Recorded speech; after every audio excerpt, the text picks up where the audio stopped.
Motorista de aplicativo foi sequestrado e amarrado num matagal. O homem conseguiu se soltar, pediu ajuda na rodovia e a polícia militar prendeu os criminosos. Mais um episódio que mostra o perigo que esses trabalhadores estão correndo, né? O homem é baleado na garupa da moto pela polícia militar. A versão da PM é de que o condutor da moto furou a blitz e tentou jogar a motocicleta para cima da equipe. A família diz que o rapaz foi vítima de uma ação desproporcional. E um clube de livro na Estrutural que tá dando o que falar.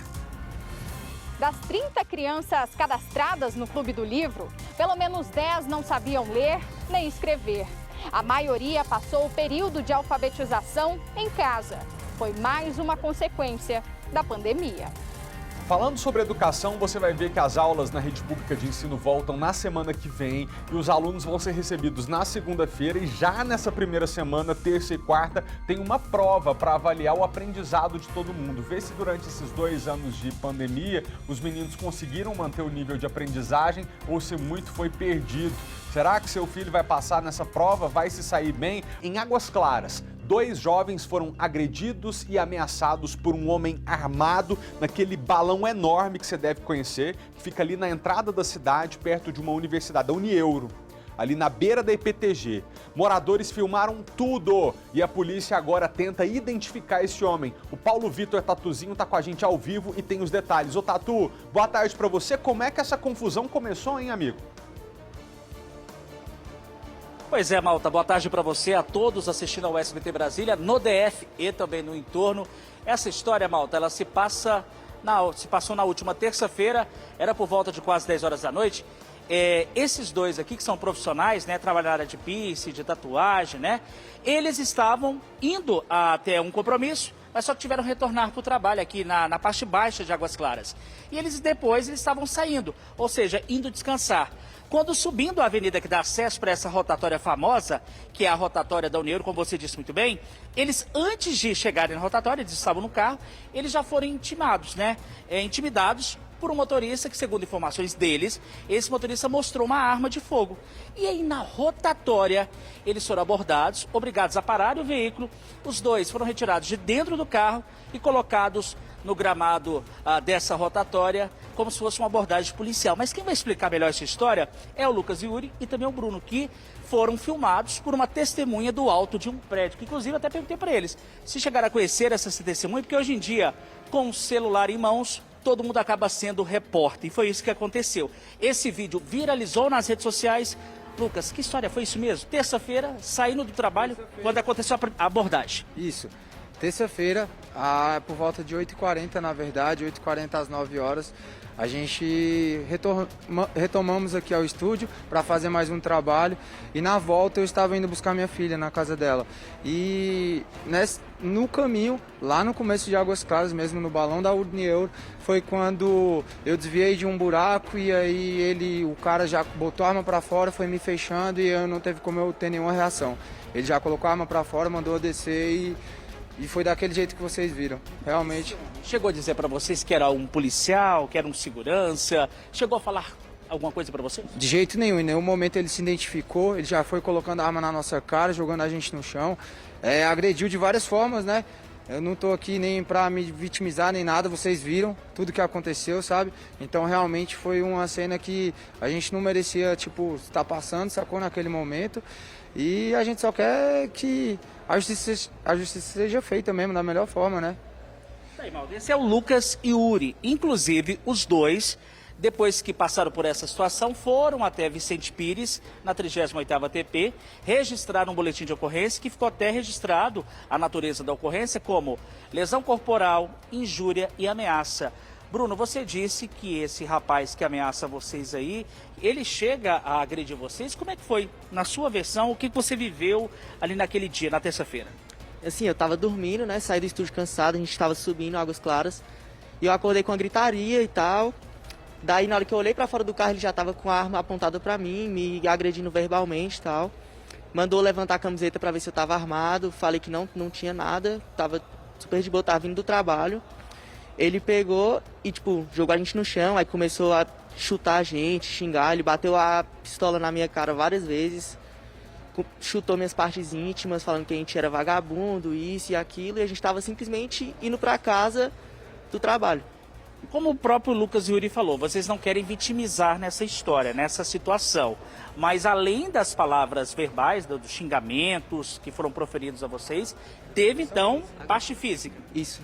Ixi, demais. Ele chutou costela, parte íntima, ele pisou nas costas da gente, a gente estava todo sujo de barro, de grama, de tudo. Como é que foi na hora que ele deixou vocês lá? Como é que ele decidiu partir? Assim, ele pegou, falou pra gente não olhar pra ele, não deixou a gente olhar pra... Ele pegou meu celular, jogou no meio da rua, pra gente não tirar foto da placa do carro, nem nada. Aí ele foi saindo, a gente levantou pra olhar a placa do carro. Aí ele voltou, botou a arma de novo e falou bem assim, se tu olhar pra mim, eu estouro tua cabeça. Aí puxou meu cabelo, aí bateu a arma de novo na minha cabeça e saiu correndo pro carro e entrou e foi embora. É isso que eu queria perguntar pra você. Tem diversos momentos, porque foram 2 vídeos, né? Sim. Que inclusive, né, vazou nas redes sociais, o morador lá de cima filmou de um dos prédios ali. Tem um momento em que ele, primeiro, como você disse, ele abordou vocês já lá embaixo. A hora que vocês estavam passando um shopping, passando próximo a um fast food, com destino à rotatória, pra quem conhece Águas Claras.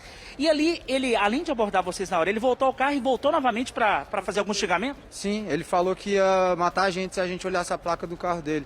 Ele fala bem assim, vou te matar, se vocês for olharem. Aí eu falei, não, tá suave, Bruninho, nem olha. Aí eu só olhei pra ele e falei pro Bruninho, mano, não olha que é mal. Aí foi isso. Mas no começo ele já chegou chutando mesmo, já botou a gente no chão, pisou nas minhas costas, me deu chutes na costela, mas foi isso mesmo, isso que tá no vídeo aí. Teve um pouco mais, mas não, provavelmente não conseguiram filmar, né? Depois da hora que ele deixa o local, a rotatória, que vocês, né, ele jogou o celular, segundo vocês, pra longe, pra vocês não filmar a placa. Moradores ali ficaram, apoiaram vocês? Como é que eles foram? Foram ajudar vocês? Alguém? Ninguém fez nada, né? Infelizmente ninguém fez nada, mas tinha uma polícia passando na hora, daí a gente viu a polícia, a gente já explicou a situação, já encaminharam a gente para a 38ª pra gente fazer a ocorrência. E aí foi quando a gente fez a ocorrência e depois foi a parte do IML, né, da perícia do carro, tudo isso. Malta, pode ficar à vontade do estúdio, alguma pergunta a fazer, tanto pro Lucas Yuri, bem como o Bruno, que estão aqui? Não, a gente tá de ficar meio assim, estarrecido com isso que esses 2 meninos passaram, porque não é razoável você imaginar que por conta de uma briga de trânsito ou eventualmente um desvio de um carro que vai tentar fugir de um buraco, alguém possa sair de dentro de um carro, sacar uma arma e colocar a vida de 2 jovens em risco, além da humilhação completa, né? Porque receberam um chute na parte que eu não vou nem citar aqui, que é onde mais dói no homem, receberam um chute nas costas, receberam coronhada na cara. E o que chamou a atenção no relato desses meninos, Tatuzinho, é que esse rapaz pediu para que eles não olhassem a placa dele. Vamos compreender um negócio, se fosse um criminoso, se fosse um bandido, embora a atitude ali tenha sido criminosa, né? Mas se fosse um assaltante de carreira, não estaria muito preocupado com esse negócio de placa. Porque placa, normalmente, que o bandido está usando o carro normalmente é frio, roubado, furtado, então não faz muito sentido. Então talvez aquela pessoa ali, que eu não sei quem é, mas pode ser que tenha porte de arma de fogo, pode ser que tenha que responder pela atitude que tomou, seja uma pessoa que achou que os meninos eram bandidos, foi para poder ter aquela reação, quando percebeu que exagerou, falou, melhor eu fugir daqui, eles nem anotarem minha placa porque vai dar problema para mim. Eu vou te pedir para segurar aí 1 minutinho para a gente assistir juntos o vídeo exato com o áudio do momento, para as pessoas em casa terem ideia do que aconteceu. Esses 2 rapazes voltavam para casa quando, por uma questão de desvio do trânsito, passaram por essa situação humilhante. Diretor, pode rodar aí, por gentileza.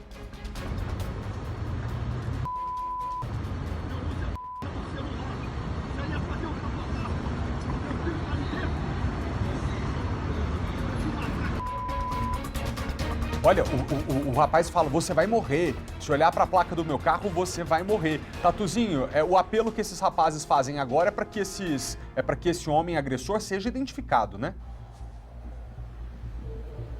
Com certeza, Malta. O próximo passo agora, o que acontece? Os meninos, né, o Lucas Yuri e o Bruno, eles foram, lógico, primeiro a 38ª DP, que era bem perto ali, Vicente Pires, é um pulinho, né? Mas o caso está sendo agora acompanhado de perto, investigado pela 21ª DP de Taguatinga Sul.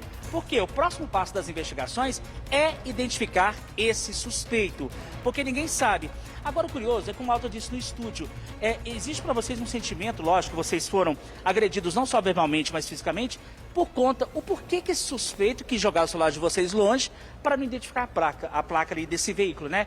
Ou seja, será que esse rapaz ficou com medo da situação e acabou correndo, fugindo daquela cena ali? Não sei o que aconteceu, não sei o porquê dele ser tão agressivo. Ele estava totalmente descontrolado, não sei se está passando problema pessoal, não sei, mas nada justifica ele chegar tirando a gente do carro. Não sei se foi inveja, não sei se...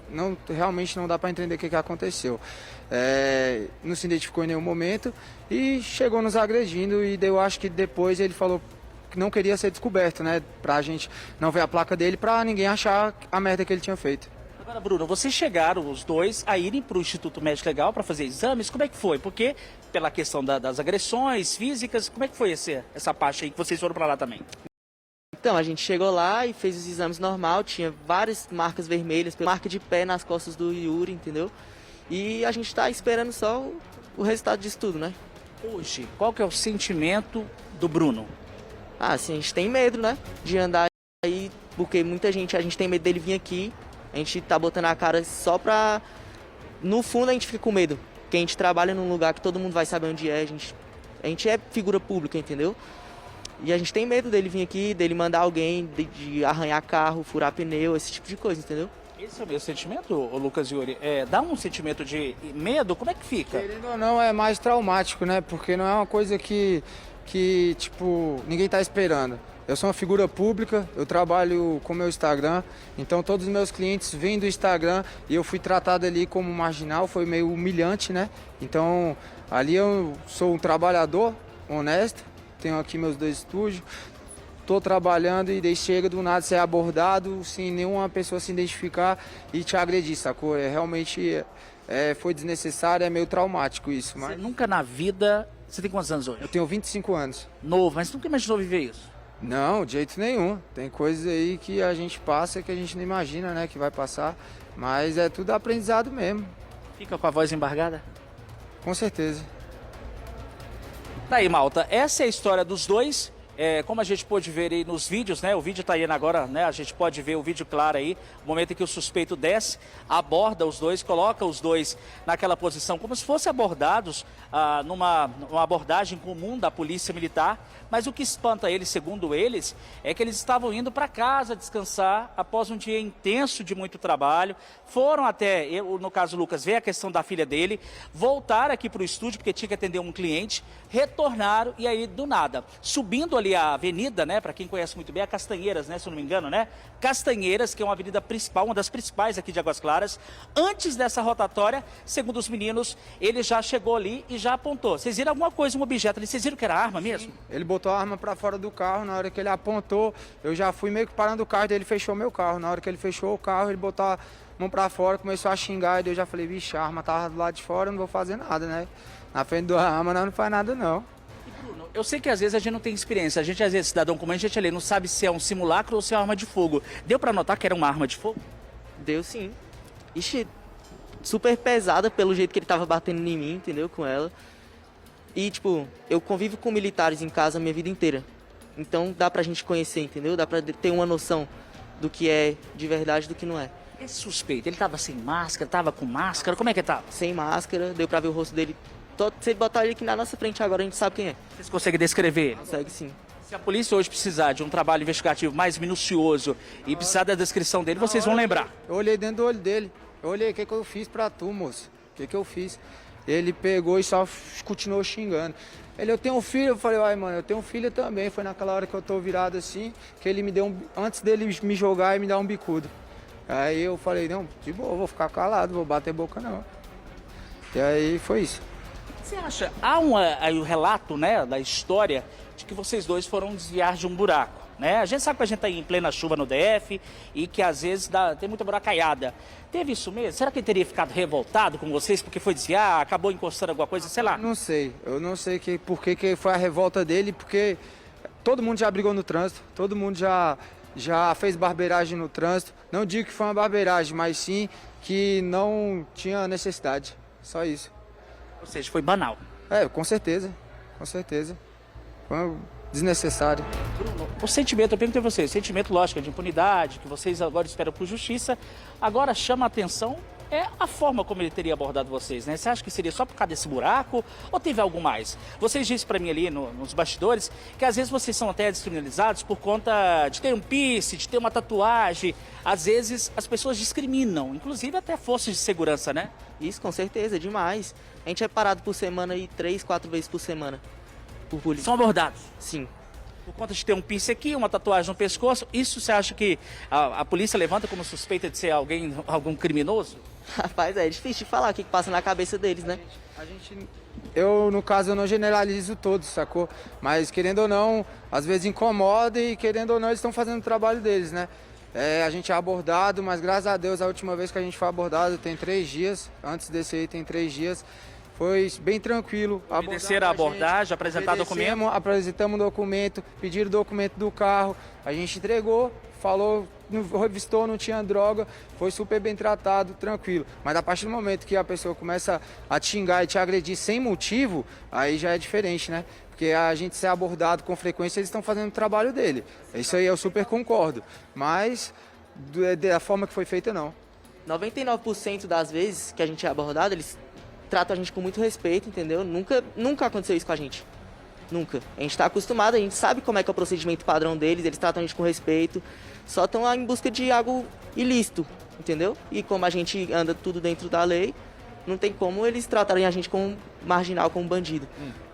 Ô, Tatuzinho, você Malta, alguma pergunta a fazer do estúdio, Malta? Deixa eu ver se eu me fiz claro da outra vez sim. que eu comentei aqui com você o seguinte, porque se fosse um homem que tivesse já um histórico criminal, seria alguém que não tem nada a perder. E por esse homem ter olhado no olho desses 2 meninos, chutado o celular deles pra longe, impedido os rapazes de anotarem a placa dele, eu suspeito que esse homem tem alguma coisa a perder. Então pode ter um emprego a perder, pode ter uma imagem para necessitar zelar, porque se fosse alguém que já tivesse numa vida bandida, que já aprontasse confusão o tempo todo, uma situação como essa seria só mais uma. Então é alguém que no momento em que viu que esses 2 rapazes não precisavam ter sido abordados dessa forma, ninguém precisa. Mas especialmente eles, que estavam simplesmente trabalhando e voltando para casa, esse homem pode ter ali tido um momento de lucidez e falado, eu vou me dar mal, eu fiz coisa errada. Como o Lucas e o Bruno disseram para você há pouco,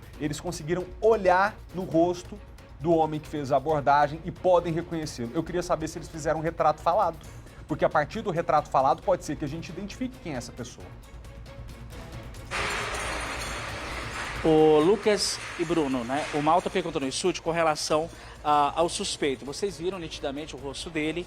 Ele, inclusive, diversas vezes ficou apontando a arma para vocês, dizendo essas ameaças. Vocês conseguem fazer, por exemplo, hoje, precisar um retrato falado, escreverem como que é ele? Você lembra aí mais ou menos? Consigo. Com certeza. Como é que ele era? Ele é o jeito dele? Não tinha barba, por meio de 38 a 45 anos, mais ou menos. Meio fortinho, cabelo meio grisalho, baixo. Consigo demais, consigo identificar ele na hora, se eu ver ele na hora. Eu espero que a corregedoria também ela consiga buscar as placas do momento, né? Tem várias câmeras ali perto do McDonald's, então dá pra ver bastante a placa dele, eu acho que dá pra gente identificar ele. Bruno, para finalizar aqui, hoje o sentimento, o pedido é de justiça. Isso, com certeza. E a gente fica pensando também na nossa família em casa. Minha mãe morrendo de chorar lá, me ligou chorando depois que ela viu a reportagem e tal. Tia, nossa, mãe dele já até deu entrevista também.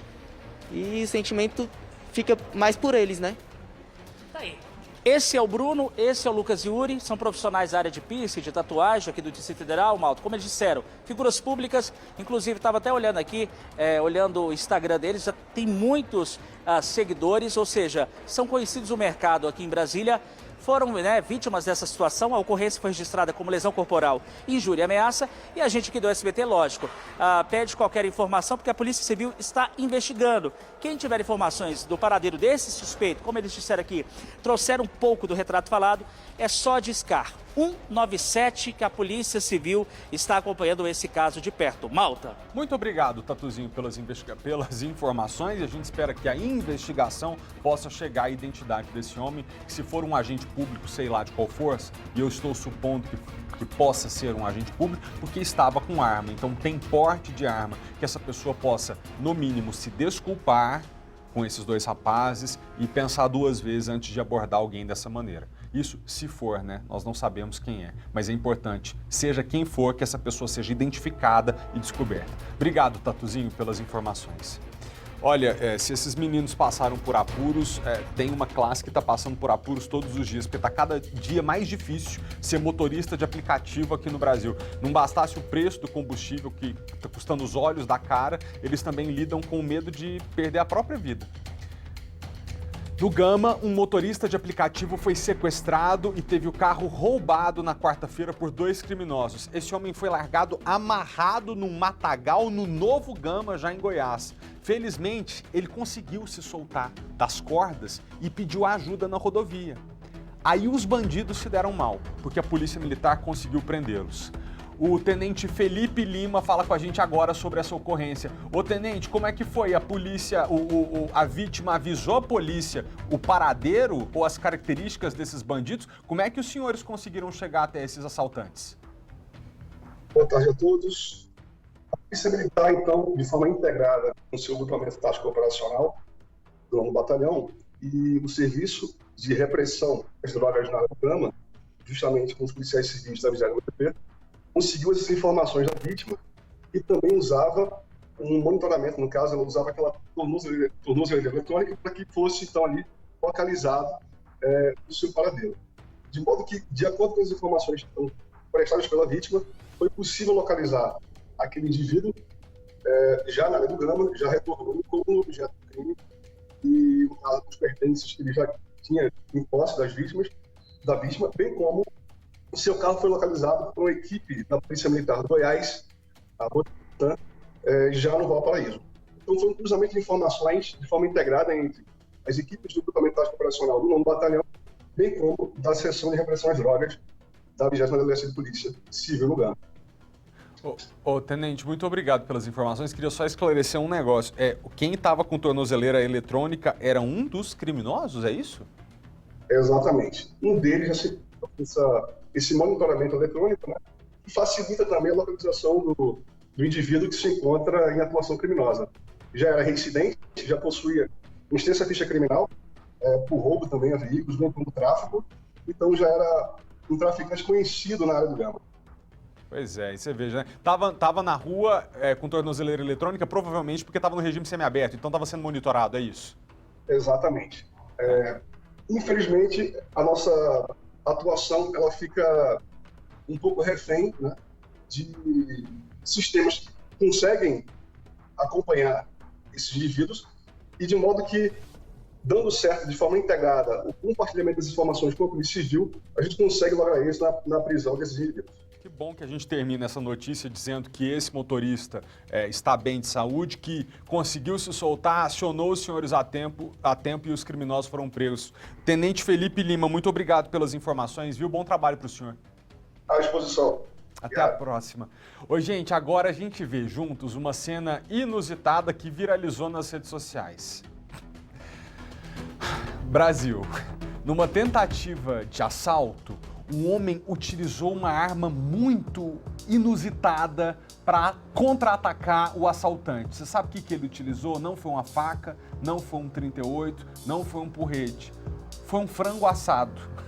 E parece que deu certo, porque depois que o frango foi arremessado no ladrão, tanta coisa aconteceu, menos o assalto. Essas imagens chegaram pra gente, eu queria que a gente visse juntos na tela. Olha só, segundo informações, o suspeito, que é esse homem de capacete que tá aí chegando ao estabelecimento comercial, chega pra tentar um assalto. Vocês viram só? O frango assado que vai em câmera lenta em direção a esse assaltante. Logo vem uma mulher que aparenta estar armada também. E esse homem roubou o celular de uma pessoa e quando tenta fugir, o outro homem tenta impedi-lo jogando o frango assado. Veja, o ladrão lá atrás tenta fugir de moto, ninguém sabe o que está acontecendo, os populares se reúnem em volta, aí o ladrão parece brigar com as pessoas e quanto mais ele briga, mais vem outro e joga a moto dele no chão, que ele não consegue fugir. Olha, uma mulher armada dispara 3 vezes contra o suspeito. Não dá para ter certeza, mas parece que a arma falha e nessa confusão generalizada, os pássaros da gaiola ali no cantinho ficam em polvorosa e o povo vai tudo se juntando no assaltante que tenta fugir de moto e não consegue. As pessoas derrubam a moto dele, como vocês estão vendo na tela, e vão se aglomerando em volta. Nós não conseguimos informações sobre o desfecho da história, mas está com cara de que esse homem acabou preso, porque dali ele não conseguiu fugir. Vê de novo, é uma confusão. Vem um frango, é jogado no assaltante. Sai correndo uma senhora armada. Ele recebe uma cadeirada também da outra vítima da tentativa de assalto. Parece que a arma falha. Na sequência, você vai ver o ladrão tentando fugir de moto, mas aí ele se desequilibra e as pessoas vão em cima dele. A moto bate na carreta. Ele tenta subir de novo na moto para poder fugir e começa a brigar com as vítimas da tentativa de assalto. Derrubam a moto dele mais uma vez. É tanta coisa acontecendo ao mesmo tempo que você tem que prestar atenção. A nossa afiliada em Fortaleza, a TV Jangadeiro, fez uma reportagem sobre esse assunto. Vamos ver juntos. Pelas ruas do bairro Jardim Iracema não se fala em outra coisa, a não ser o assaltante, que se deu mal no momento em que tentou fazer uma abordagem a vítimas neste estabelecimento comercial localizada na rua Carnaubal. Nós mostramos aqui no Jornal Jangadeiro um vídeo registrado pela câmera de segurança instalada no local. O criminoso ele ficou parado na frente da loja, se passando por um cliente, como se estivesse aguardando ser atendido.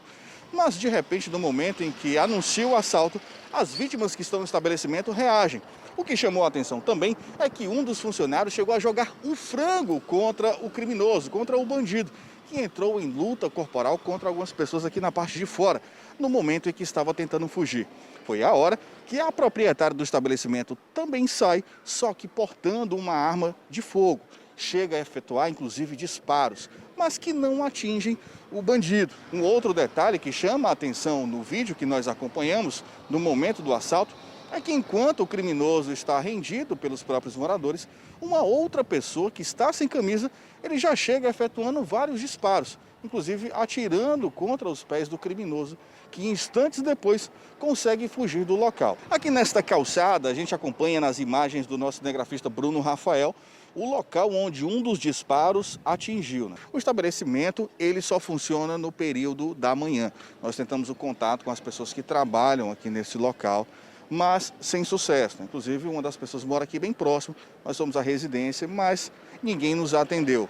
As pessoas até mesmo evitam gravar com a nossa equipe falando sobre o assunto, já que, infelizmente, estão bastante assustados com os assaltos que acontecem aqui na região e principalmente por conta da violência de forma geral.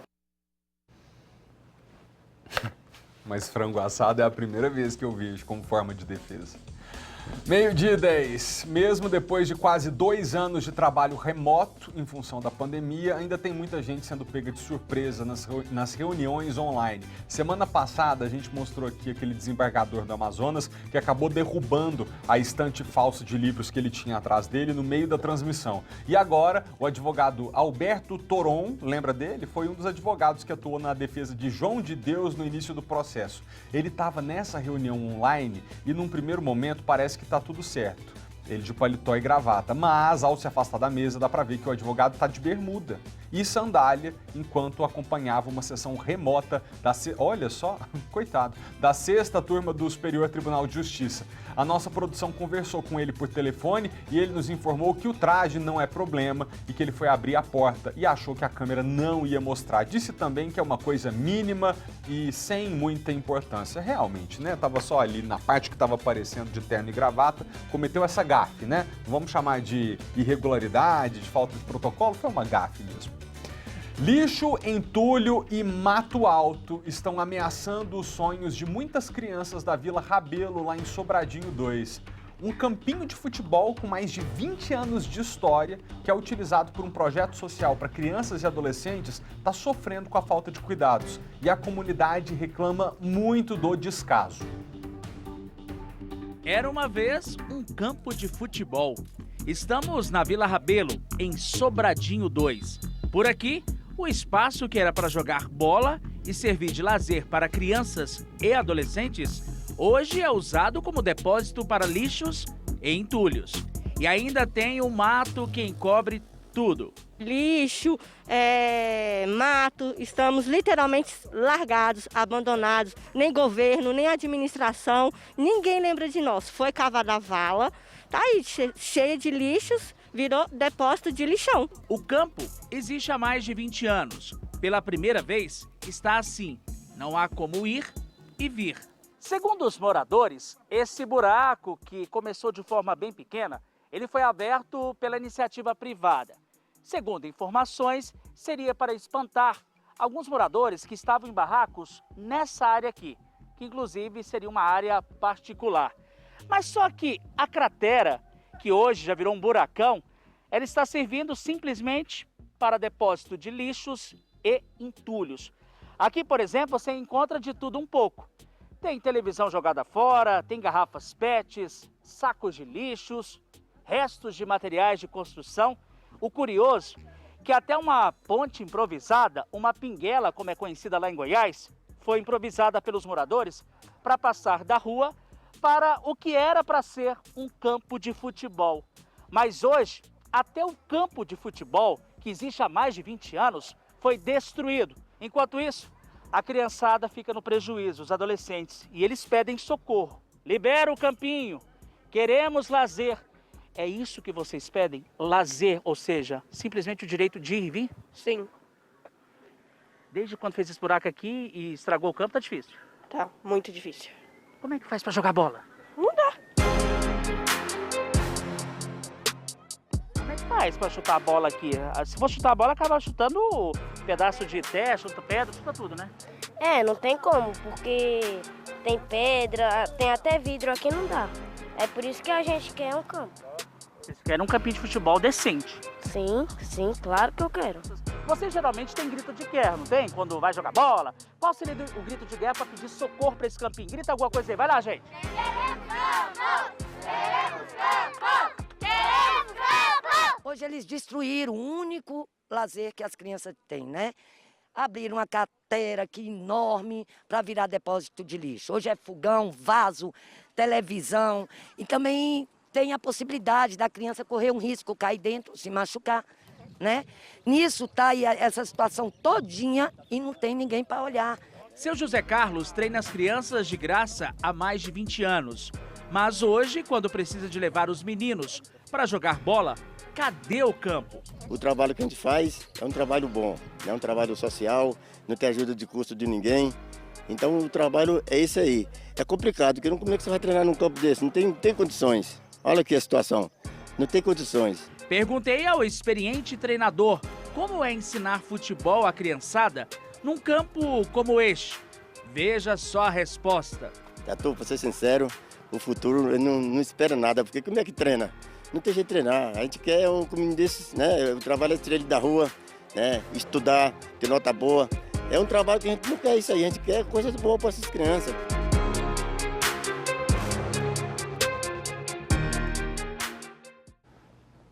Em nota, a Administração Regional de Sobradinho informou que já começou o processo para as obras do campo sintético juntamente com a Secretaria de Esportes. Disse também que a vala se trata de um terreno particular e que a área é de responsabilidade dos proprietários.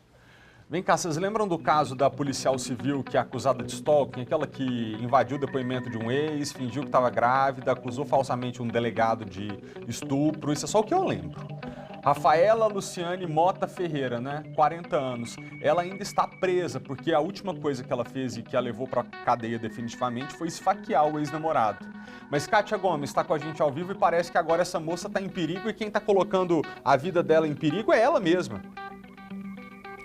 Exatamente, Malta. Olha, no último dia 2 de fevereiro, ela foi encontrada dentro da cela onde ela fica por uma agente penitenciária no momento em que ela tentava se enforcar.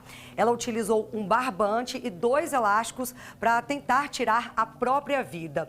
Nesse momento em que ela fez isso, a agente chegou, fez o socorro e levou ela para a enfermaria. Logo depois, a Rafaela Mota foi encaminhada para a 14ª Delegacia de Polícia. Lá, ela disse para os policiais que tinha, sim, pensamentos suicidas e que ela não gostava de ficar sozinha na cela onde ela estava, né? A Rafaela Mota, relembrando, ela está presa porque ela esfaqueou um ex-namorado, um personal trainer. Inclusive, esse mesmo personal já vinha sendo perseguido por ela, né, por um bom tempo. Ela tinha colocado um GPS no veículo dele, invadido o apartamento dele, furtado diversos objetos. Ele também acusa a Rafaela Mota de ter furtado, né, roubado os cachorros dele. E ele disse também que, além de perseguir o próprio ex-namorado, né, perseguir ele, ela também perseguia a irmã dele. Então, ainda ela teria forjado uma gravidez. E existem diversos outros relatos, Malta, de que ela perseguia também outros ex-namorados. Inclusive, ela teria acusado um falsamente de estupro. Nós entramos em contato também com a corregedoria para saber, né, a posição deles sobre esse assunto. Eles falaram que ela vai continuar presa e que, sim, corre um processo administrativo contra ela, só que esse processo é lento. Além disso, ela também não tem colaborado muito, porque, segundo os advogados, ela não pode prestar depoimento porque ela não tem condições mentais para isso. Então, isso atrapalha mais ainda o processo, né? Então, a Rafaela, ela segue detida na ala de tratamento psiquiátrico, na Colmeia, né? Que é aquela penitenciária feminina que fica no Gama. E no último dia 2, houve esse incidente onde ela tentou se enforcar. Apesar dela ter tentado tirar a própria vida, ela não teve nenhum ferimento grave. A agente penitenciária chegou na cela exatamente no momento em que ela estava tentando amarrar a corda no treliche, né? Que é aquele beliche de 3 andares que tem na cela dela. Então, ela foi socorrida a tempo e passa bem. Malta, eu volto com você. Muito obrigado, Kátia, pelas informações. Olha, gente, tem muitas pessoas que fazem medicina por amor à profissão mesmo, para cuidar da saúde e da vida dos outros, mas tem alguns profissionais que eu vou te contar, viu? Uma estudante do 9º período de medicina foi suspensa das atividades acadêmicas depois de ironizar a morte de uma paciente que ela atendia na unidade onde ela estava de plantão. A Vanessa Ferreira explica essa história pra gente. Vanessa, é com você. Oi, Malta. Boa tarde a você, boa tarde a todos de casa. É uma situação, né, lamentável. Olha só o que aconteceu. Esse caso foi em Maceió, na cidade, na verdade, de Deodoro da Fonseca, aí próximo a Maceió, capital de Alagoas.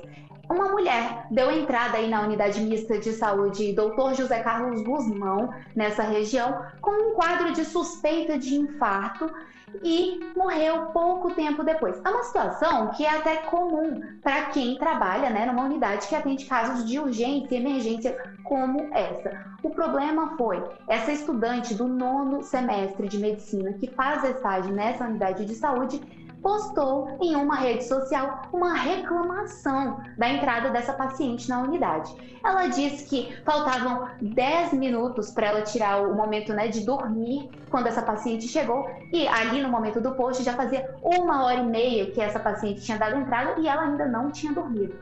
Pouco tempo depois, ela volta, ironizando a situação. Ela fala, entre aspas, a mulher morreu e eu não dormi. Ironizando, a situação dessa paciente que deu entrada na unidade e morreu pouco tempo depois. Bom, a faculdade onde ela cursa medicina informou que instaurou um processo administrativo para apurar a conduta dessa estudante e vai mantê-la afastada das atividades acadêmicas até que eles concluam a investigação e decidam quais serão as medidas cabíveis nesse caso. Nos próximos dias, inclusive, essa estudante aí do 9º semestre de medicina deve comparecer à faculdade, né, que fica na capital do estado de Alagoas, Maceió, para prestar os devidos esclarecimentos sobre essa atitude lamentável dela. E, obviamente, ela também foi afastada das atividades de estágio nessa unidade aí médica, onde ela praticava aí o que ela aprende na faculdade de medicina, Malta. Lamentável, né? Não, absolutamente. E assim, a gente sabe que a rotina de um profissional da saúde, dos enfermeiros, dos técnicos, dos médicos, é realmente muito exaustiva, muito estressante, que a pressão é muito grande, mas eu lamento dizer, é do jogo. Então não dá para você, mesmo que você esteja ali cansado de final, uma coisa é você reclamar que está cansado, outra coisa é, em função desse suposto cansaço, você colocar nas redes sociais que brincadeira com a morte de uma pessoa, tem uma família, né? Essa senhora tem família, tem filhos, então quando vê que uma estudante de medicina recebeu a pessoa que eles tanto amam dessa maneira, como que explica? Não tem como. Então, quando a gente assume determinadas profissões, a gente tem que entender que existe uma liturgia para esse cargo.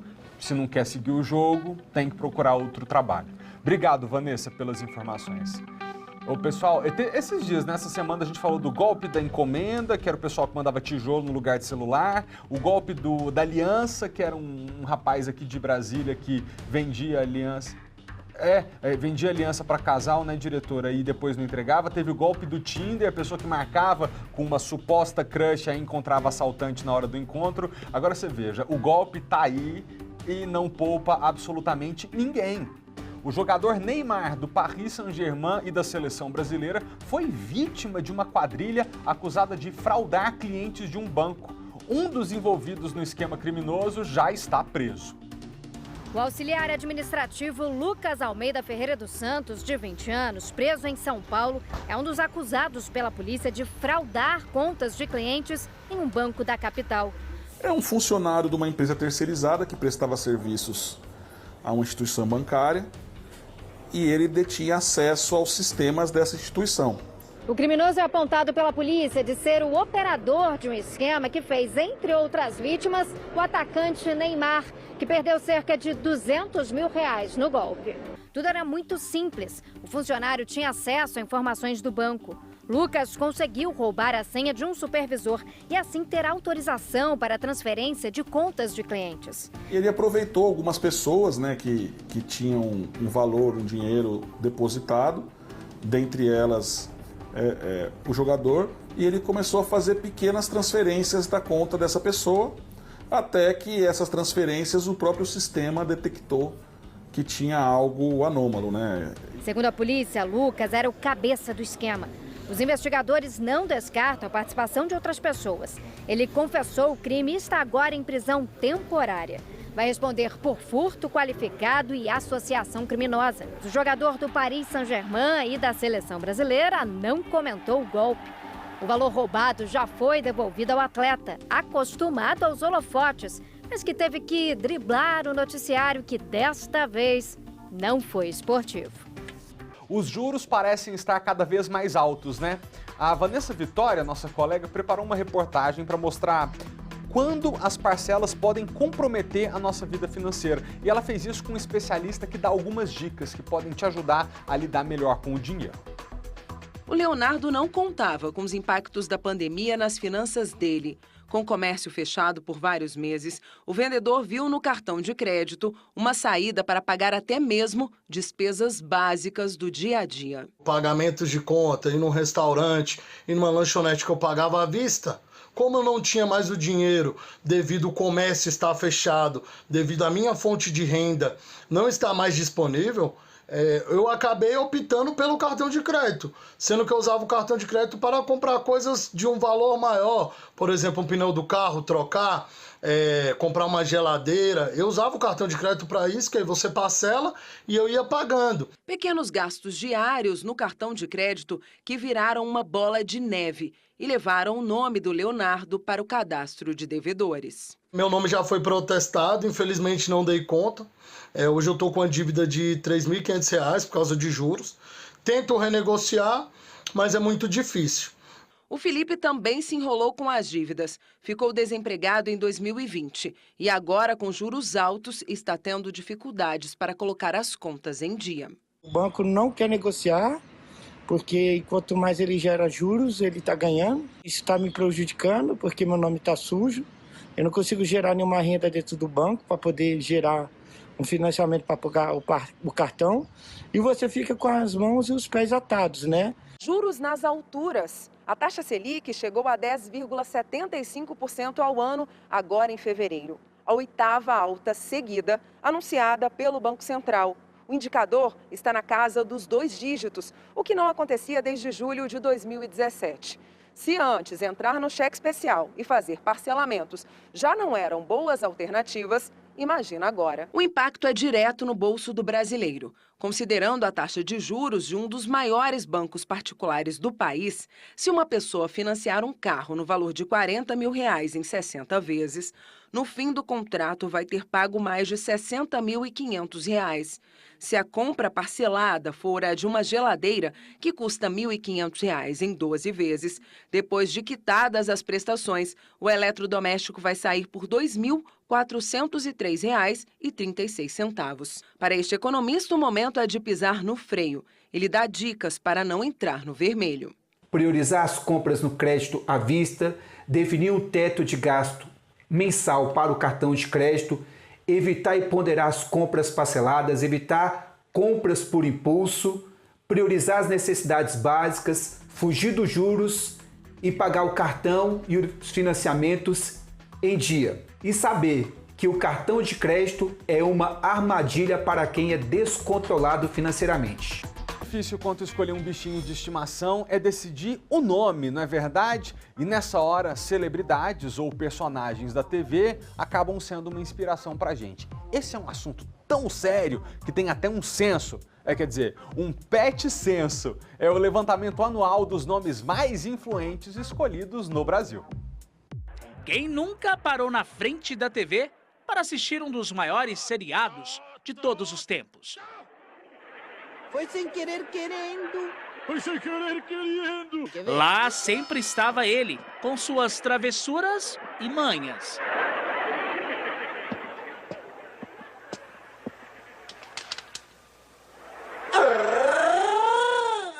Foi por conta do personagem que o cãozinho da Gabriela recebeu o nome de Kiko. Só que o meu irmão queria porque fosse Kiko. E aí ficou, ele era gordinho quando era filhote, então combinou. E hoje eu sou apaixonada também, não mudaria de jeito nenhum. O Kiko foi um presente que ela ganhou em 2015. Na época, a mãe torceu o nariz, mas acabou se apaixonando pelo bichinho. Nossa história começou em 2015, no Natal, quando meu pai quis fazer uma surpresa pra gente, pra mim e pro meu irmão. E levou a gente na Feira dos Importados, que antigamente tinha uma feirinha de cães lá. E foi onde a gente escolheu o Kiko. Ele era o último cachorro da fila e ele estava sozinho na gaiola. E quando a gente se aproximou dele, ele pulou no colo do meu irmão e a gente ficou completamente apaixonada. Já que o assunto são nomes inspirados em séries, filmes, seriados, novelas, você acha que eu, que tenho um apelido de animal, Tatuzinho, ia ficar de fora dessa? Hã? Essa aqui é minha filha, é minha cadelinha e olha só o nome dela, Cristal. Cristal em homenagem à novela do SBT, onde a personagem principal era uma modelo. E essa modelo, ela viveu altas aventuras, mas principalmente era muito bela. Então por isso, veja só o nome da minha filhinha, que já completa aí 4 anos. Né, Cristal? Hã? Olha ali, ó. Olha ali pra câmera, Cristal, ó. Olha. É, o nome de bichinhos que fazem parte da nossa vida é assunto sério. Aqui no DF, os mais comuns no mundo canino são Mel ou Thor, em primeiro lugar, Nina e Luke, em segundo, e ainda Luna e Bob, na terceira posição. Já para os gatinhos, são Catarina e Baguera, em primeiro, Fiona e Chico, logo atrás, e ainda Sol ou Tifa. O levantamento revelou ainda quem são as personalidades internacionais que mais influenciam na hora da escolha. Na categoria Celebridade da TV Internacional, o destaque é para o nome Sofia, em homenagem à atriz colombiana Sofia Vergara, estrela da série Modern Family. Em seguida, o nome Jimmy é lembrado pelos fãs do ator e apresentador da TV americana Jimmy Fallon. Na categoria de celebridades de séries, destaque para Game of Thrones. O primeiro lugar, Arya, em homenagem à princesa Arya Stark, uma das personagens principais da série. Jon Snow também foi lembrado. Nem obterei glória. Devo viver e morrer em minha função. Eu sou o soldado da escuridão. Foi ele a inspiração para o Renan nomear o primeiro cachorro que teve. Na época eu estava começando a assistir a série Game of Thrones, né? E aí eu via o personagem e eu achava muito bom, até porque ele é um personagem com grande relevância dentro da série, né? E aí eu olhei pra cara dele e falei, ah, cara, vou te chamar de John, mas não vou te chamar de John Lennon, que é muito comum, eu vou te chamar de Jon Snow pra ser bem diferente, né? E aí, como hoje ele tem essa carinha mais branquinha, acho que até combinou, né? Filho bastardo na série de TV e xodó da família por aqui. O John, ele é uma alegria da casa, né? Ele que faz as coisas pra gente do nada, a gente começa a rir, é que faz a gente passar raiva, é que faz a gente sair do convencional, né? Dentro de casa, só ter eu e a minha esposa, né? Então hoje é a alegria da casa. Uma abordagem policial que acabou com a morte de um jovem de 17 anos está causando polêmica por versões conflitantes. Gustavo Henrique Soares Gomes estava na garupa de uma moto quando foi baleado e morreu. A versão da Polícia Militar é de que o condutor da moto furou a blitz e tentou depois jogar a motocicleta para cima da equipe policial, além, segundo a Polícia Militar, de ter tentado sacar uma arma, que no final das contas era uma arma de mentira. A família do jovem baleado contesta essa versão e acredita que o Gustavo foi vítima de uma ação desproporcional da polícia. Quem será que está com a verdade? Esse caso está nas mãos da Polícia Civil, que agora aguarda os laudos da perícia que podem desvendar o que realmente aconteceu. Paulo Vitor Tatuzinho está com a família do jovem de 17 anos que prepara uma manifestação para hoje à tarde. Ô Tatu, qual é a versão da família? Pois é, Malta, boa tarde para você mais uma vez. Nós já estamos agora aqui em Samambaia para conversar com a irmã do Gustavo. Inclusive, veja só, ela está com a camiseta dele aqui estampada que retrata, né, o dia que ele nasceu, 2004, jovem, e o dia que aconteceu esse caso, que foi no dia 28 de janeiro deste ano. Tatiele, a polícia tem uma versão, e lógico, vocês tem outra versão, né, sobre esse caso. O que aconteceu nesse dia? O que você tem de informação? O que você pôde saber, inclusive, pelo motociclista que estava pilotando a moto no dia que tudo aconteceu? Boa tarde, bem-vindo ao SBT. Obrigada, boa tarde. O que acontece? Na verdade, o que aconteceu foi o quê? O Gustavo Matheus, que é o que estava pilotando, ele falou que estava vindo realmente com uma alta velocidade na moto, e não conseguiu parar, e a polícia já foi logo indo atrás dele. Por ele não conseguir parar de imediato, alvejou o meu irmão. Eu, como irmã, a única coisa que eu quero é uma investigação mesmo detalhada, verdadeira, porque o Gustavo ele não tem passagem pela polícia, não tem de maneira nenhuma. Isso, se vocês precisarem, eu posso estar provando, tá? Nem de menor, que é 2019, isso não existe, isso não é verídico, tá bom? Aí o que acontece? Segundo o Matheus, que é um dos sobreviventes, que também quase morreu, né, que foi atingido, ele alega, ele fala para nós o quê? Que chamou o Gustavo para estar indo buscar essa moto e por ele ser adolescente, eles querendo mostrar a velocidade na moto, até então não esperava por essa blitz, e tá sem carteira. Quando ele viu a polícia, ele disse que ficou com medo por estar sem carteira e não conseguiu parar a moto porque estava com alta velocidade.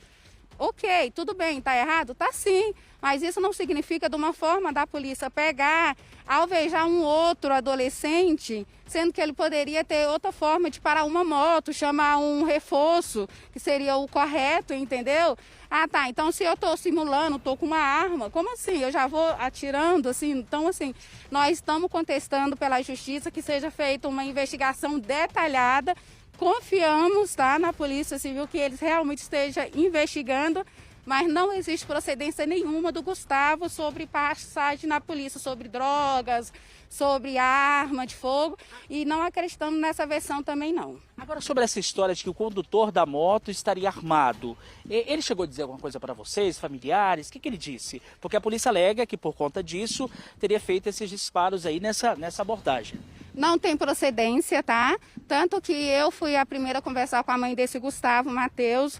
Isso não existe de maneira nenhuma. Foi uma versão que a polícia, no momento ali, pegou e inventou, porque tanto que a arma foi aparecer, entre aspas, essa arma de brinquedo que eles tanto falam, depois de 40 minutos na delegacia. Entendeu? E diz que foi encontrado no matagal, e fora que são várias versões que eles estão fazendo diferente dessa história. Está muito estranho essa investigação dessa forma. Então ele não estava armado e ele afirma, tanto que o próprio advogado dele também afirma isso, e que será provado isso aí também futuramente, vai ser provado.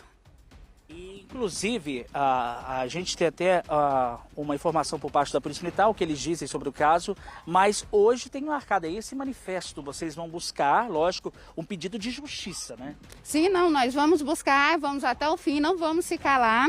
Nós estamos fazendo isso exatamente porque sabemos o irmão que nós temos, entendeu? Então, assim, várias outras pessoas, várias outras mídias estão dizendo como se o Gustavo fosse um bandido. Família espera o quê? Justiça e uma investigação mesmo detalhada, porque isso tudo são invenções e coisas mentirosas que estão até afetando nós, o nosso psicológico, porque minha mãe está sofrendo com tudo isso, com essas mentiras. E vamos sim manifestar, não vamos se calar e vamos até o fim sim, querendo justiça e para provar também. Entendeu? A família está abalada com tudo isso, porque não tem nem 2 meses ainda, né? Não, nós estamos totalmente abalados. Minha mãe, ela não consegue falar, minha mãe, ela não sai mais de casa, minha mãe está totalmente atordoada. Nós estamos desamparados também. Nós chegamos na delegacia, nós não temos resposta de nada, nós não sabemos de nada, a não ser através de um jornal, da mídia, de alguma coisa, mas eles não passam nada para nós. Então, nós estamos querendo isso também, que nós seja atendida, que nós seja assistido sobre isso, sobre esse caso. Acreditamos sim nesse Ricardo, que ele realmente esteja fazendo essa investigação mesmo e detalhada, buscando a justiça. Aí, malta, essa é a busca por justiça. A Tatiele, irmã dele, está aqui pedindo justiça. Vou mostrar mais uma vez aqui o Gustavo, né, que faleceu no dia 28 de janeiro. Inclusive, a gente tem, malta, agora uma resposta por parte da Polícia Militar do Distrito Federal. E ela vai dizer pra gente, a gente vai ouvir agora a versão da polícia, sempre o SBT, ouvindo sempre os dois lados. Vamos ver o que a polícia diz sobre esse caso. O objetivo da avaliação diagnóstica não é retroceder nenhum aluno. O objetivo da avaliação diagnóstica é... Desculpa, pessoal, a gente acabou de exibir algo que faz parte da nossa cobertura sobre a retomada da rede pública de ensino, né, que volta às aulas na semana que vem. Eu queria agradecer ao Tatu pelas informações e agora sim a gente vai rodar a resposta da Polícia Militar sobre esse caso que a gente trouxe. Pode rodar aí, diretor. Os policiais se prepararam para essa abordagem e deram ordem de parada ao condutor. O condutor jogou essa moto para cima de um dos policiais. Nesse exato momento, o garupa botou a mão na cintura, fazendo menção que ia sacar uma arma. Esse militar efetuou um único disparo, que pegou no peito desse garupa, mas mesmo assim a moto continuou evadindo-se. Os militares, os motociclistas, foram atrás dessa moto e na 906 da Samambaia lograram êxito ao encontrar. E nesse exato local, o garupa já estava no chão e o condutor ao lado. Foi feita a abordagem e verificaram que tinha um simulacro de arma de fogo. Esse garupa foi solicitado socorro para ele e foi encaminhado ao hospital. O condutor foi levado para a delegacia. Muito bem. As aulas da rede pública voltam na segunda-feira, com aulas 100% presenciais. E o ano já começa a todo vapor, porque os estudantes vão ter que fazer uma prova para avaliar os prejuízos causados pela pandemia. Kátia Gomes, que dia essas temidas provas vão ser aplicadas e para quais séries? Oi, malta. Então, essas provas serão aplicadas para estudantes do 2º ano do ensino fundamental até o 3º ano do ensino médio e também aqueles alunos do EJA, né, que é o ensino de jovens e adultos. As provas serão aplicadas nos dias 15 e 16 e o resultado deve ser divulgado no dia 18, né? Então, esses alunos já precisam se preparar. Dia 14, segunda-feira que vem, as aulas retomam, né? E isso vai ser com aulas 100% presenciais. Só aqueles alunos que são imunossuprimidos que vão ter direito de ficar em casa e assistir aula de forma remota. A Secretaria de Educação disse que todo o protocolo será seguido, né, com os cuidados, utilização de máscara, álcool em gel, para garantir a segurança desses estudantes. E eles também vão cumprir uma carga horária de 5 horas. Bom, essa prova, né, o objetivo dela é avaliar o conteúdo que os alunos aprenderam durante esses 2 anos de pandemia, que ficaram remotos, né? Saber o que os estudantes aprenderam, o que eles não aprenderam. Além disso, a Secretaria de Educação fechou uma parceria com a UNB e alunos de licenciatura e também pedagogia, eles vão atuar nas escolas como estagiários. Eles vão ser uma espécie de professor de reforço para os estudantes. E aí, depois disso, depois dessas provas, a Secretaria de Educação vai fazer uma avaliação e vai fazer também um plano de ensino para saber o que precisa ser melhorado. Vamos ouvir, então, agora uma entrevista com a Secretária de Educação, Elvia Paranaguá, sobre esse assunto. Vamos lá. O objetivo da avaliação diagnóstica não é retroceder nenhum aluno. O objetivo da avaliação diagnóstica é identificar as fragilidades das aprendizagens dos nossos estudantes. E a partir do momento que eu tenho o diagnóstico dessas fragilidades, eu faço, então, um planejamento de ensino, um plano de aula que atenda a essas especificidades. Tá, e você, minha amiga telespectadora, meu amigo telespectador, como é que estão as crianças aí da sua casa na escola? Estão indo bem? Qual que é a avaliação que você consegue fazer sobre o desempenho escolar do seu filho? Essa é a pergunta da nossa enquete de hoje. Você acha que o seu filho vai se sair bem nessa prova que ele vai ser chamado a fazer no comecinho de março para avaliar os prejuízos da pandemia? Você tem 3 opções de resposta. Para responder é super simples, você já sabe, né? Pega o celular, abre a câmera, coloca no QR Code que está aqui na tela, do ladinho de cá, e você vai ter acesso a essas 3 opções. Você me diz, a primeira opção é a seguinte: você vai se sair bem, porque ele até que manteve o aprendizado apesar da pandemia. Isso é para quem está vendo que o filho estudou, não conseguiu ficar focado ali nos estudos. A segunda opção é: Malta, eu não faço ideia. Eu fiz o que eu pude para manter a rotina de estudos das crianças, mas não sei se foi o suficiente. Muita família teve dificuldade, né? E a terceira é quem está entregando para Deus. Tô com medo de voltarem ele para a série anterior. Eu estava ajudando a criança em casa, mas agora é ele por si e Deus por todos. Só um pequeno esclarecimento: esse medo de voltar o aluno para a série anterior é uma brincadeira, tá? Porque a gente acabou de ouvir da Secretaria de Educação que isso não será feito. Então, é só se você acha que seu filho realmente está com o aprendizado muito comprometido, se fosse ver mesmo, tinha que voltar ele para outra série. O Ronald está com um filho na faculdade, é quem opera a nossa enquete todos os dias, por isso ele não pode responder. Mas a diretora, eu perguntei antes do nosso jornal, ela tem 4 sobrinhos. Tem uma que seria essa aí, tava precisando voltar uma série atrás, mas tem outros 3 que estão bem. Então, em nome da Emily Queiroz, eu queria, Ronald, que você marcasse a opção do Não, a primeira, que as crianças vão se sair bem na prova porque mantiveram um aprendizado apesar da pandemia. Você vai votando. Enquanto você vota, a gente te traz a seguinte informação: aumentou a procura por professores de reforço nesse período de pandemia. Volta às aulas tem cara de novidade, mas esses alunos já começam o ano em recuperação. Como é que a gente resolveria essa equação? Eles estão estudando as operações aritméticas, no caso, estudando de novo. Nossa Senhora, é meio complicado, é difícil. Neste primeiro mês, os 14 mil alunos dos ensinos fundamental e médio da rede pública de São Caetano do Sul, no ABC Paulista, terão exclusivamente aulas de reforço. Uma revisão do conteúdo que eles aprenderam, ou pelo menos não tão bem como deveriam, nos últimos 2 anos. Eu acho que eu preciso rever mais português, ciências. Na minha matéria, matemática, é uma sequência. Se não tiver tendo absorvido o conteúdo anterior, eu não tenho como avançar. Quem não recupera na própria escola e pode pagar, contrata por fora o reforço. Em 2021, aumentou a procura por professores particulares, principalmente de química, física, português e, claro, matemática. A falta de computadores e de acesso à internet prejudicou o desenvolvimento de vários alunos em todo o país durante a pandemia. O tempo dedicado aos estudos pelos estudantes cadastrados no Bolsa Família, por exemplo, caiu à metade entre 2006 e 2020. O déficit na aprendizagem ajuda a explicar a taxa de evasão. Ela mais que triplicou em um ano entre os alunos de 5 a 9 anos. Mas as consequências vão ainda mais longe. Um baixo desempenho educacional numa área crítica que deixa sequelas para toda a vida ativa da pessoa. Isso acaba impactando não só o crescimento da economia, mas a exclusão social futura. Não tem melhor indicador de antecedente de progresso social do que educação.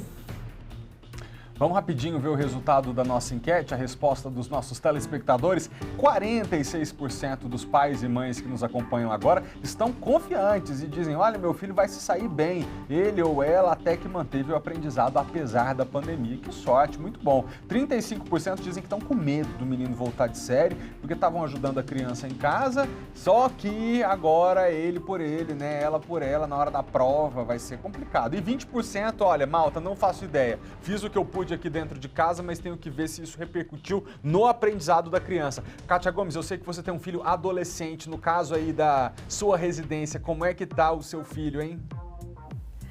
Olha, malta, não foi um ano difícil, na verdade 2 anos, né, bem difíceis. Ano passado, inclusive, eu paguei um professor de reforço para ele conseguir passar de ano. Foi bem complicado, eu acho que vai ali mais ou menos. Inclusive, eu falei para ele, liga a TV para você ver uma notícia. Aí ele só respondeu, eita, porque vai ter que fazer a prova, né? Muito obrigado, Kátia. A Kátia tem essa experiência. É difícil, né, Kátia, botar um menino na linha e fazer ele estudar, mas você é uma mãe dedicada e brava, então eu tenho certeza que ele vai ficar na linha e se sair bem na prova. Obrigado. Ainda sobre educação, meus amigos, um clube do livro na Estrutural tem agitado a vida de crianças. A reportagem que a gente assiste é de Vitória Mello. A voluntária ensina às crianças o som das sílabas. O projeto social Amor a Quem atende famílias do bairro Santa Luzia, na Estrutural, há 2 anos. Começou no início da pandemia, com cestas básicas, roupas, mas os voluntários perceberam que dava para fazer mais. A gente trouxe um pouquinho para eles essa questão do incentivo à leitura infanto-juvenil, né? Tanto para as crianças quanto para os adolescentes. A leitura é algo que estimula, é algo que nos apaixona como voluntários e nós queremos passar isso para as crianças e para os adolescentes daqui, dando a eles essa oportunidade. Das 30 crianças cadastradas no Clube do Livro, pelo menos 10 não sabiam ler nem escrever. A maioria passou o período de alfabetização em casa. Foi mais uma consequência da pandemia. O lema que a gente está trazendo para o projeto esse ano é que educar é amar. A gente viu uma grande necessidade aqui quando a gente estava fazendo o nosso cadastro das famílias, é uma carência muito grande das crianças em relação aos estudos. Então a gente quer trazer para eles a oportunidade deles crescerem por meio da leitura. Ana Sofia tem 9 anos e não conseguia acompanhar as aulas online. O sinal de internet no bairro Santa Luzia é precário. No ano passado, com o ensino híbrido nas escolas, ela percebeu que estava atrasada em relação aos coleguinhas. Agora eu estou feliz porque eu estou aprendendo, vou voltar mais ou menos lendo, vou tentar responder as perguntas que a professora vai falar. A mãe da Ana Sofia não tem nem o 5º ano completo. Até tentava ajudar a filha em casa, mas nem sempre dava certo. Em casa não tinha como. Apesar de que ela e o outro são séries totalmente diferentes, então ficava muito difícil mesmo. De acordo com o levantamento feito pela ONG Todos pela Educação, a pandemia prejudicou o processo de aprendizagem das crianças. Em 2020, 33% das crianças de 6 a 7 anos não sabiam ler e escrever. Em 2021, já eram 41%. São 2.400.000 crianças nessa faixa etária ainda não alfabetizadas. E a incidência é maior entre os jovens negros e pardos e os mais pobres. Essa psicopedagoga explica que a família deve ser a primeira escola. A família tem que estar ali antenada, né, com a rotina da escola, com o estímulo à leitura, tá? E é um processo que flui naturalmente. Dona Luzenilde tenta incentivar a neta. Espero que a minha neta no futuro venha a ser uma médica, uma pessoa bem importante, sabe? Ser o que eu não fui, nem a mãe dela. Se Deus quiser. Pessoal, hoje não deu tempo das fotos, mas amanhã tem, tá? Obrigado pela companhia e até amanhã. Tchau!